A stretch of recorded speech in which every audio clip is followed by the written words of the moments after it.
why stretching and mobility is a must as you get older. Habang tumatanda tayo, normal na tumitigas ang katawan at nababawasan ang galaw ng joints. Kaya mahalaga ang stretching at mobility exercises. Una, nakakatulong ito para maiwasan yung paninigas, pananakit sa likod, balikat, or tuhod. Pangalawa, mas nagiging madali ang daily activities. Yung simpleng pagyuko, pagtali ng sapatos, o pag-akyat ng hagdan.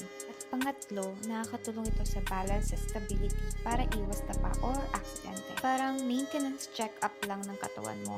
Konting galaw araw-araw, malaking ginhawa habang tumatanda ka. So, kung gusto mong manatiling independent at mas comfortable ang galaw, huwag mong kalimutan ang stretching at mobility exercises. And also, pinapabago ng stretching and mobility exercises ang pagtanda ng ating katawan. And it's also good sa ating circulation at recovery. Nakakatulong sa dugo at nutrients na makakarating sa muscles at tissues. That's all. Thank you. Bye!